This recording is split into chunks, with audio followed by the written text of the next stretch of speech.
বিসমিল্লাহ। আজকে গুঁড়া মাছ রান্না করতেছি। গরমের মধ্যে কোনো কিছু ভালো লাগে না। হলুদ দিয়ে দিলাম, একটু ধনিয়া দিয়ে দিলাম, কাঁচামরিচ বেশি দিয়েছি তাই শুকনো মরিচটা হালকা দিলাম, আর সাথে দিয়ে দিলাম লবণ আর সরিষার তেল। এখন এটাকে ভালো করে আমি মাখবো।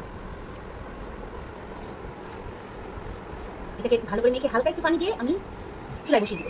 রান্নাঘরে অনেক গরম, তাই ডাইনিং রুমে বসে সব মাখাম কিছু কমপ্লিট করে নিচ্ছি। রান্নাঘরে শুধু বসাই দেবো। কোনো খাবার এখন ভালো লাগছে না, তাই দেখি কোনটা মজা লাগে।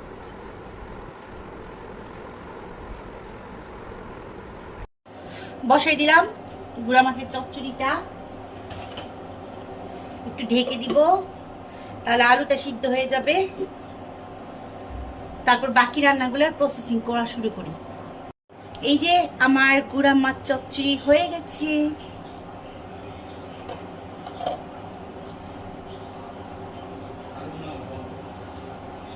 তো এই আমার চচ্চড়িটা হয়ে গেছে।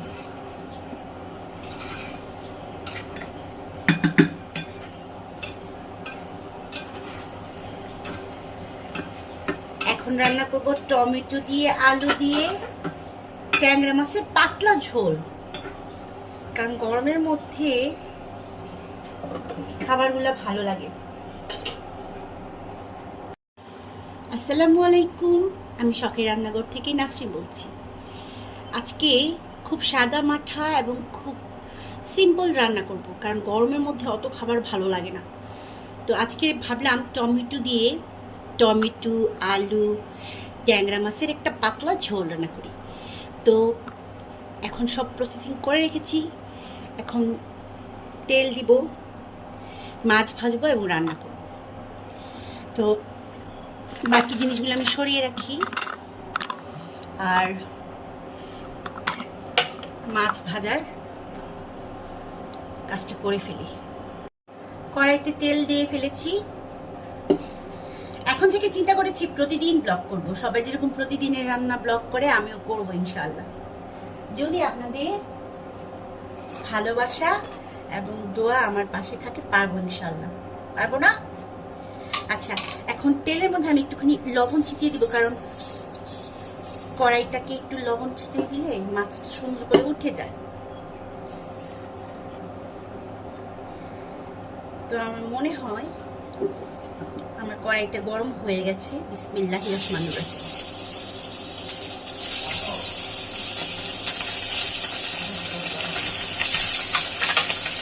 এই পর্যায়ে আমার মাছ ভাজা হয়ে গেছে। মাছ ভাজাগুলো আসলে কি নতুন কড়াই, তো এই জন্য মাছটা একটু, কয়েকটা মাছ একটু ভেঙে ভেঙে গেছে। তো মাছগুলো আমি উঠিয়ে ফেলেছি। এখন আমি এই তেলের মধ্যে আরেকটু তেল দিয়ে মাছ তরকারি রান্না করে ফেলবো। তো এই যে তেলের মধ্যে আমি প্রথমে কেটে রেখেছিলাম সবকিছু। আগে পেঁয়াজ দিব, যেটা কাঁচামরিচ দিব, পেঁয়াজটা হালকা ভাজা হওয়ার সাথে সাথে। আচ্ছা, আমি যেগুলো রান্না করেছিলাম ওটা আমি পেঁয়াজ দিই, ওটাতে পেঁয়াজ ছাড়া রান্না করে, ওটাতে পেঁয়াজ দিই। ওই মাছের চচ্চড়িটা আমি আমার শাশুড়ির কাছ থেকে শিখেছি। আমাদের এই নরসিংদীতে কাচকি মাছ কিংবা ছোটো ছোটো মাছগুলো ওরকম ভাবেই রান্না করা হয়। আচ্ছা, এখানে আমি পেঁয়াজের সাথে একটু রসুনটাকে ভাজা ভাজা করে নিচ্ছি। একটু ভাজা ভাজা হোক। একটুখানি হলুদ দিলাম, একটু ধনিয়া গুঁড়া একটু বেশি দিব, কারণ এটা টকের তরকারি তো। আর শুকনো মরিচের গুঁড়াটাও অল্প দিব, কারণ গরম মধ্যে। আর এই যে দিচ্ছি লবণ। তো এখন এটা একটু পানি দিতে হবে।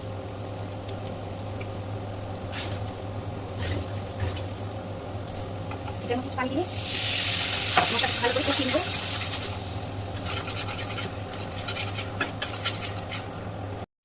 তো মশলাটা আমার খুব ভালো করে কষানো হয়ে গেছে, মশলার উপরে তেল ছেড়ে দিয়েছে। এখন আমি এটাতে আগে আলুগুলা দিয়ে দিব।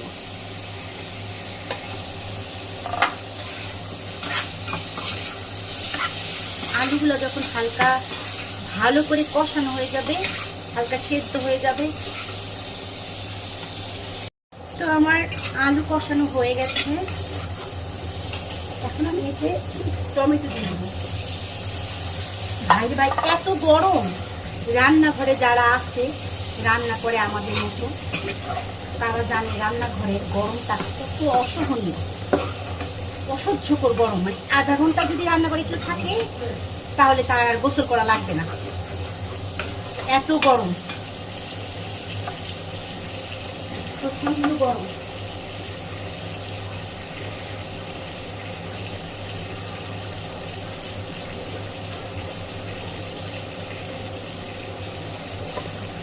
তো এই যে আমি আমার টমেটোর মধ্যে ঝোল দিয়ে দিলাম।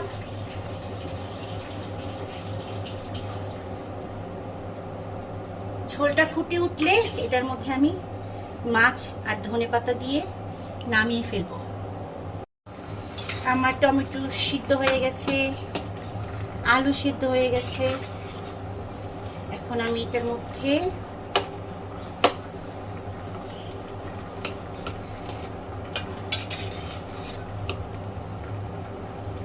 মাছ আর ধনেপাতা দিয়ে নামিয়ে ফেলবো। তো এই যে আমি মাছগুলো দিয়ে দিলাম। এটা হালকা একটু ঝোল হবে।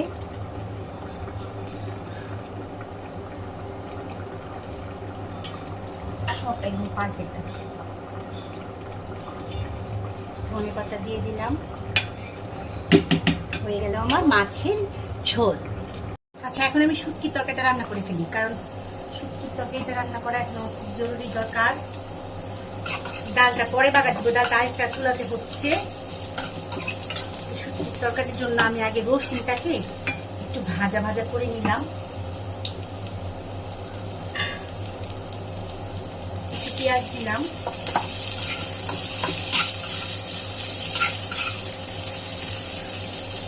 এত গরম, এত গরমের মধ্যে রান্না করতেছি, তবু জামাইয়ের মন ভরতেছে না, বলতেছে এই কয়টা তরকারি। আরে একটু রান্না করে দেখো না কয়টা তরকারি কেমন লাগে।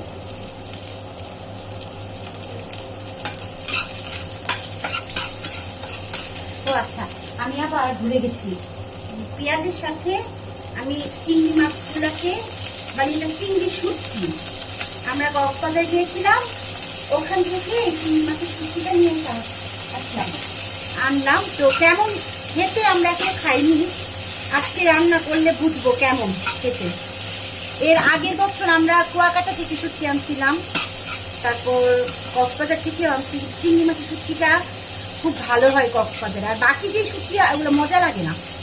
তো এই চিংড়িটা কেমন সেটা আজকে রান্না করলেই বুঝবো। তো আমি শুটকিটাকে পেঁয়াজ রসুন কাঁচামরিচের সঙ্গে ভালো করে ভেজে নিচ্ছি। শুটকিটা ভাজা হলেই গন্ধটা খুব সুন্দর আসে, কারণ এই শুটকি ছোট মাছ ডাল এটা এখন এত ভালো লাগছে। আমি এটাতে হলুদ মরিচ এগুলো দিয়ে দিচ্ছি, ধনিয়া,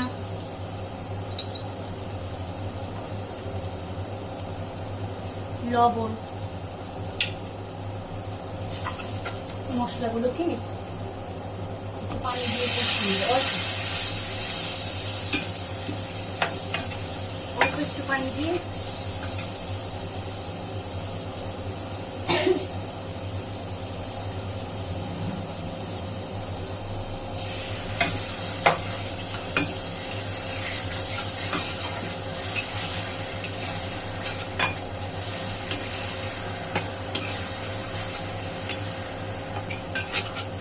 একজন বউ তার সব কিছু দিয়ে মন দিয়ে রান্না করে যেন খাবারটা মজা হয়, সবাই তৃপ্তি করে খেতে পারে।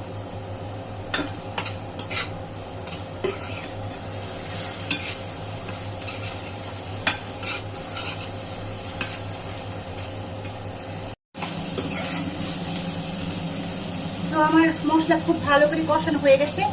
এই শাকটা আমি আমার ছাদের গাছ থেকে আনছি, আমার ছাদে একটা ছোট মিষ্টি কুমড়ার গাছ হয়েছে, ওখান থেকে আলু আর বেগুন এগুলা দিয়ে আমি ওই গাছের শাক রান্না করব।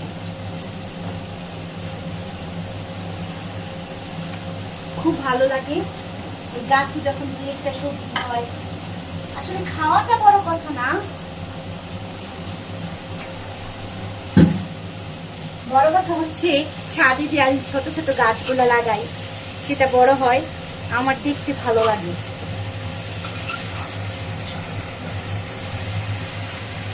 পাত্রটা ছোট নিয়ে এসেছি, সমস্যা নেই, কারণ শাকটা কমে যাবে, একটু ঢেকে দিতে হবে।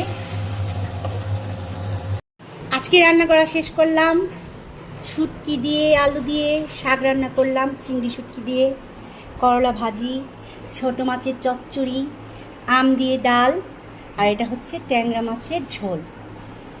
তো এই যে আমার রান্না, এখন সবাই খাবো। তো খাওয়ার ভিডিওটা করলাম না, কারণ এত গরম, সবাই এই একটু পরে খাবে, তো এখন সময় নেই। সবাই ভালো থাকবেন, অনেক ভালোবাসা রইল। যারা আমার ভিডিওটা দেখেন, সাবস্ক্রাইব করেন নাই, প্লিজ আমার ভিডিওটা সাবস্ক্রাইব করবেন, একটা লাইক দিবেন, একটা কমেন্ট করবেন, আর আমার পাশে থাকবেন। সবাই গরমের মধ্যে বেশি বেশি পানি খাবেন, রোদে মোটেও বের হবেন না, বাচ্চাদেরকে পানি খাওয়াবেন। সাবধান সবাই, বাচ্চা এবং বয়স্ক মানুষদের জন্য একটু বেশি সতর্ক থাকবেন, কারণ অনেক দুর্ঘটনা ঘটছে। সবাই সাবধানে থাকবেন, ভালো থাকবেন। আল্লাহ হাফেজ, আসসালামু আলাইকুম।